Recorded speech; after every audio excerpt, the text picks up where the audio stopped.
En esta oportunidad vamos a ahondar un poco más en Modigliani Miller, tanto en un mundo perfecto como en un mundo imperfecto. Para empezar, Modigliani Miller en realidad son una proposición planteada por Franco Modigliani y Merton Miller en el año 1958. De hecho, ganaron el Nobel por ello. Y básicamente lo que nos explica en un mundo perfecto son dos propuestas. La primera es que independientemente de la estructura de la empresa, el valor de la misma, o sea, de la empresa o de la firma, no va a cambiar. Y la segunda proposición, o el segundo o MM2, como se le dice, es que el costo del equity, a medida que exista más deuda, aumenta. O sea, es una relación directamente proporcional, ¿no? Eso en mundos perfectos. En mundos imperfectos, cuando hay taxes, hay ciertos cambios, pero se mantiene casi lo mismo, solo se añade unas cositas que lo vamos a ver a continuación. Entonces, empezando en el mundo perfecto, el Modigliani Miller, lo voy a poner como MM y vamos a ver el perfecto. La primera proposición, el MM1, nos habla de que independientemente de la composición de la empresa, el valor de la empresa es el mismo. ¿A qué me refiero con composición? Es decir, tienes por un lado una empresa puede ser financiada por equity o por deuda, ¿no? Entonces puede ser o todo equity o todo deuda o mitad mitad, 60-40, dependientemente de la proporción que desee. ¿Ok? Y cuando hablamos de un mundo perfecto, estamos olvidando, estamos diciendo que no hay taxes, es decir, no hay impuestos. ¿Ok? No taxes. Entonces, vamos a verlo un ejemplo. Supongamos que tenemos la firma ABC. ABC, balance general, vamos a tener unos activos, ¿ok? Los activos, los pasivos, o liabilities, y el equity, ¿no? Por este lado. Supongamos que esta firma al inicio no esté apalancada. ¿A qué me refiero que no esté apalancada? No apalancada significa que no tiene deuda. Entonces, si no tiene deuda, está financiada simplemente todo con equity. Imaginemos que todo el equity de la empresa sean 300.000 soles. Vamos a poner así 300.000, 300. Y si tenemos un equity de 300.000, los assets deberían ser, o tus activos, 300, ¿no? Para que cumpla la ecuación contable. 300, 300. ¿Ok? Ahora, el valor de esta empresa, el valor de la empresa, cuando no esté apalancada, es decir, B sub U de un leverage de desapalancada, va a ser 300. Primer escenario. Ahora, imaginemos que esta empresa quiere cambiar su estructura de capital, es decir, ya no quiere tener equity, sino quiere tener deuda. ¿Ok? Para esto, veamos que tiene un equity de 300.000. Este equity puede ser más que nada repartido, bueno, van a ser acciones. Entonces, imaginemos o supongamos que el precio de la acción sea 50, no, 5 soles. ¿Ok? 5 soles, tienes 300.000 en el equity, entonces el número de acciones que están en el mercado ahorita circulando sería la división, ¿no? 5 entre 300, 60.000 acciones. ¿Ok? Entonces esta es nuestra partida inicial. Entonces, ABC quiere cambiar la estructura del capital. Y dice, ¿sabes qué? Ya no quiero tener full equity, quiero tener ahora deuda. Entonces, para eso va a tener que emitir una deuda o ir al banco y pedir plata y recomprar acciones para así cambiar su estructura de capital. Me explico. Lo primero que va a hacer ABC, nuevamente tienes tú, lo voy a hacer acá, tienes tu balance general y esto era lo que no teníamos, ¿no? Liabilities, equity, assets, tenías acá 300. Entonces, supongamos que esta empresa va a ir al banco y dice, ¿sabes qué banco quiere una deuda de 200.000 soles? Entonces, aumenta los pasivos porque tiene una deuda que pagar, su parte corriente, su parte no corriente, los dos van a sumar 200.000 soles. Y por otro lado, si tenías unos activos de 300.000, unos haces de 300.000, esa deuda va a entrarte a ti como plata, como efectivo. Entonces ya no tienes 300, sino vas a tener 500, ¿no? 200 más 300. ¿Ok? En ese escenario no estamos, o sea, de cierta manera estamos cambiando la estructura de la empresa porque le estamos poniendo deuda, pero también estamos aumentando el valor de la empresa porque le estás metiendo más plata. Pero lo que queremos por ahora, y como se ha hablado Modigliani Miller, es cambiar solo la estructura de la empresa, no añadirle más capital. Entonces, por eso estamos asumiendo que hay una recompra de acciones. ¿De cuánto? De justamente equivalente al monto de la deuda. Es decir, ok, tuve una deuda con el banco, me dio 200.000, aumenté mi caja, tengo 500.000 ahora, pero ahora esa caja, esos 200.000, los voy a usar para comprar acciones. Es decir, mis caja o mis activos van a disminuir en 200.000, de lo que tenía 500.000 bajan a 300.000, y justamente con esos 200.000 recompro acciones. Es decir, si tenía un equity de 300.000, baja a 100.000 porque he comprado 200.000 en esas acciones. Ahora, en ese caso, el valor de la firma, en este caso apalancada o leverage, sería igual a la deuda más el equity, que finalmente también es 300. Luego, teníamos que el precio de la acción cuando era 5. Entonces, ¿cuánto es el número de acciones que nos quedan? Van a ser 20.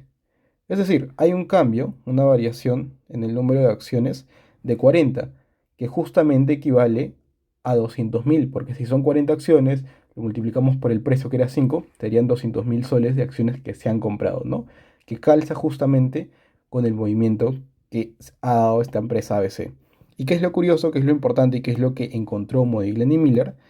Es que independientemente de ese movimiento, del cambio de estructura, el valor de la firma no apalancada con el valor de la firma apalancada eran los mismos. Entonces, ¿cuál es el supuesto o qué es el MM1? Más que nada es que el valor de una empresa desapalancada va a ser igual al valor de una empresa apalancada en un mundo perfecto. O sea, independientemente de la estructura que tenga la empresa, se va a cumplir esto. Eso es el MM1. ¿Ok? Entonces, vamos ahora con el MM2. Tenemos una página y veamos el MM2, que es la segunda proposición. El segundo Modigliani Miller simplemente nos dice que, oye, a medida que tú tengas más deuda, el costo del equity va a tener que aumentar. ¿Ok? Intuitivamente, la explicación de esto es que cuando una empresa tiene más deuda, lo primero que cancela una empresa es la deuda. Entonces, luego lo restante, o sea, su flujo primero lo usa para pagar su deuda y lo restante recién va a ser el retorno para los accionistas. Entonces, en el primer caso, donde teníamos full equity, por ejemplo, esta empresa tranquilamente le daba más plata a sus accionistas porque todo lo tenían los accionistas, ¿no? Podía haber reparto de dividendos, etc., no había problema. Pero en el segundo escenario tienes deuda. Entonces, lo primero que va a hacer la empresa con el flujo es pagar esa deuda y lo que queda va a ir para los accionistas. ¿Esto qué quiere decir? Que los accionistas al verse o cuando hay deuda, van a exigirle un mayor retorno a la empresa, porque ellos saben que primero van a tener que pagar sus deudas y con lo que queda van a tener que corresponder al accionista. Entonces eso en cierta parte es un riesgo, porque imagínate que la empresa solo genere en un año para pagar sus deudas, entonces no le da nada al accionista, ¿no? Entonces, si el accionista quiere invertir, va a decirle, oye, ¿sabes qué? Mira, tienes tanta deuda, estás sobreendeudado, entonces yo te voy a pedir mayor retorno si es que quieres contar con mi inversión, ¿no? Eso intuitivamente y matemáticamente lo vamos a ver a continuación. Modigliani Miller 2 va a partir de cómo nosotros identificamos el WACC, ¿no? El WACC, que al final es el costo de capital o tu costo de oportunidad, es igual al retorno del equity por cuánto tú tienes en equity sobre el valor de la empresa, más el retorno por retorno de deuda por la deuda sobre el valor de la empresa, ¿no? Entonces, si nosotros despejamos acá, el RE, que sería el retorno del equity, sería igual al WACC, que en este caso El WACC, como estamos hablando de costo de capital, es el retorno de los activos, que es el RA de los assets, ¿ok?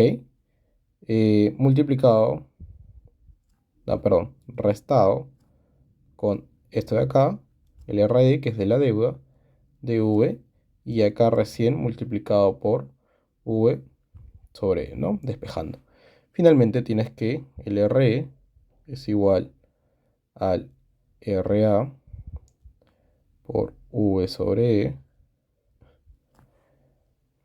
menos RD por D sobre E. ¿Por qué el V y V se van? Te queda esto. Ahora, de acá, fijémonos algo, que el valor de la empresa, acordémonos que es deuda más equity. Entonces, finalmente, ¿qué es lo que tienes?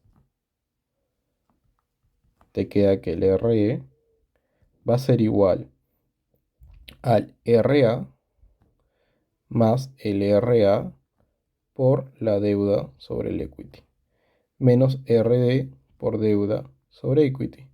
Finalmente, el RE, simplificando, sería el RA, retorno a los activos, más la proporción de deuda y equity, multiplicada por RA menos RD, ¿no?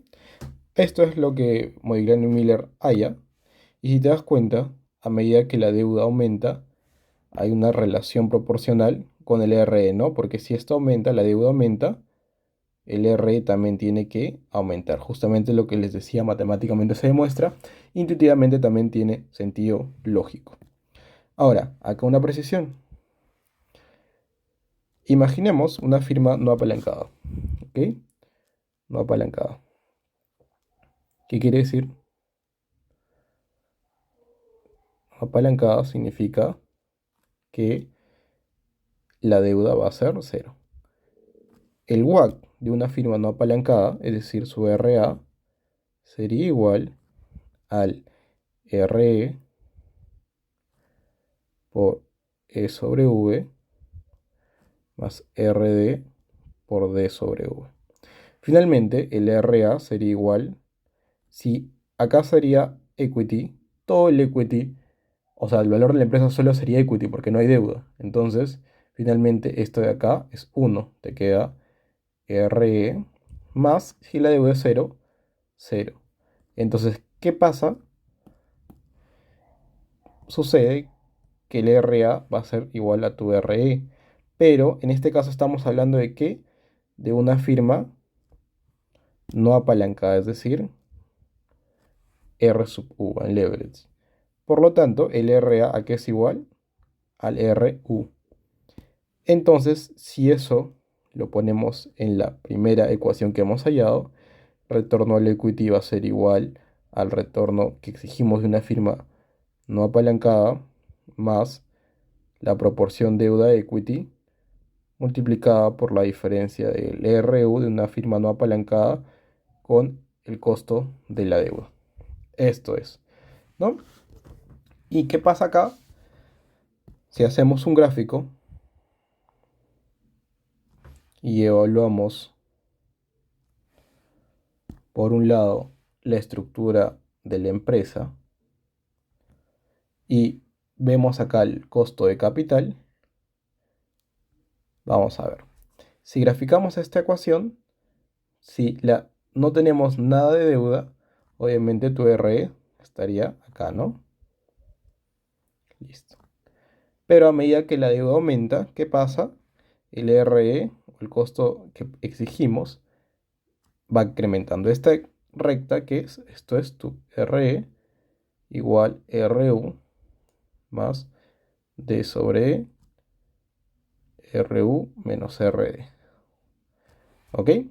Listo. Ahora, ¿qué pasa? En todo momento, si te das cuenta, cuando tú reemplaces esto de acá, lo que hemos hallado en el WACC, se va a cumplir lo de Modigliani y Miller, que independientemente de la firma, el valor de la empresa es el mismo. Entonces, ¿qué pasa con mercado mundo perfecto? Es que el WACC no va a cambiar para nada. si nosotros reemplazamos esto, lo metemos acá, vamos a tener una ecuación que nos va a decir que el WACC va a ser para siempre el RE. ¿Ok? Listo. Esto sería tu WACC. No cambia. Y bueno, el costo de la deuda normalmente es menor y estaría acá abajo, ¿no? Digamos acá.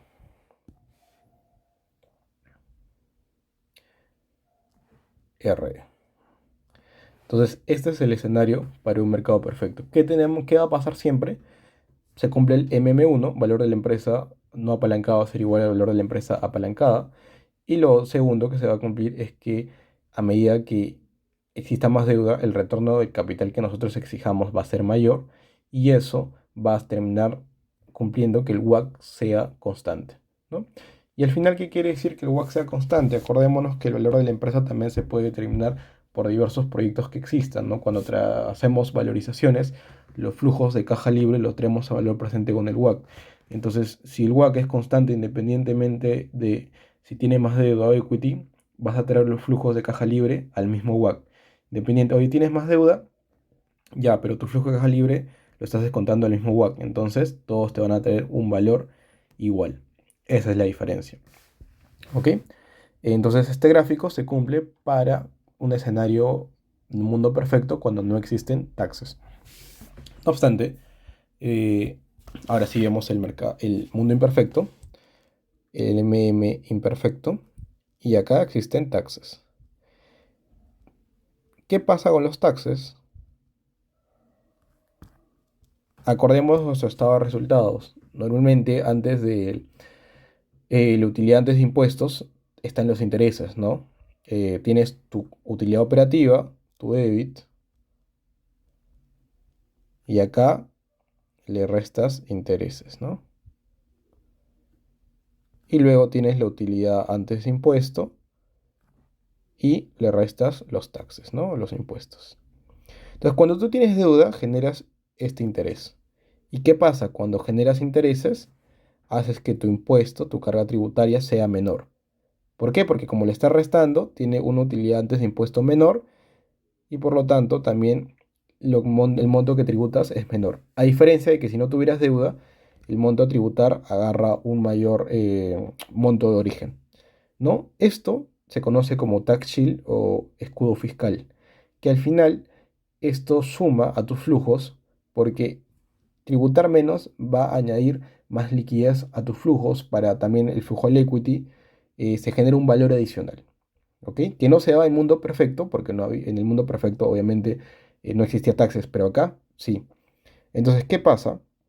En este escenario, el valor de una firma no apalancada no va a ser igual al valor de una firma apalancada.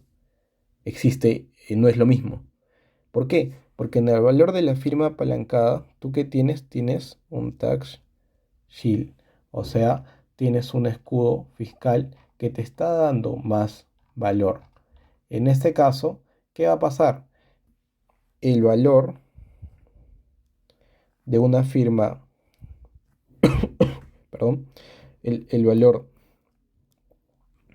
de una firma no apalancada va a ser igual al valor de la firma apalancada menos el tax shield. Es decir, de otra manera, el valor de una firma no apalancada más el tax shield debería ser igual al valor de la firma apalancada. Eso es lo que se debería cumplir en Modiglian Miller 2. Y por el lado, sería el MM1 en mercado imperfecto. Y en el mercado imperfecto, perdón. Y el MM2 y el MM2 sería a partir de la misma ecuación que teníamos, el RE, pero en este caso añadimos lo que nosotros conocemos como taxes, ¿no? Teníamos esto de acá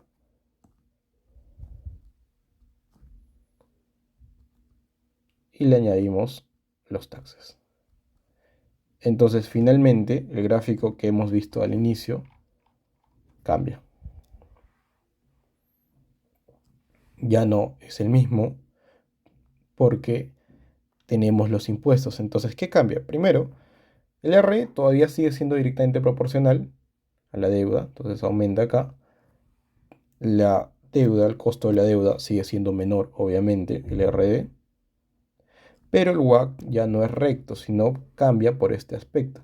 Entonces, ¿qué va a pasar? A medida que haya más deuda, obviamente el WACC va a tener que disminuir por la misma fórmula que tiene, ¿no? Porque al WACC también se le va a añadir los impuestos.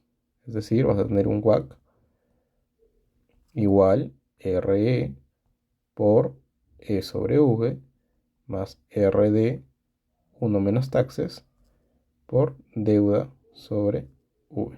Entonces acá, por estos taxes, porque el R también ya se comporta de manera diferente, el WACC a medida que tengas más deuda va a ser menor. Y esto también tiene lógica porque a medida que el WACC sea menor, el valor de la empresa, el valor presente de la empresa va a ser mucho mayor, ¿no? Tienes una menor tasa de descuento. Eso es todo con respecto a Modiglian Miller. Espero que les haya quedado claro.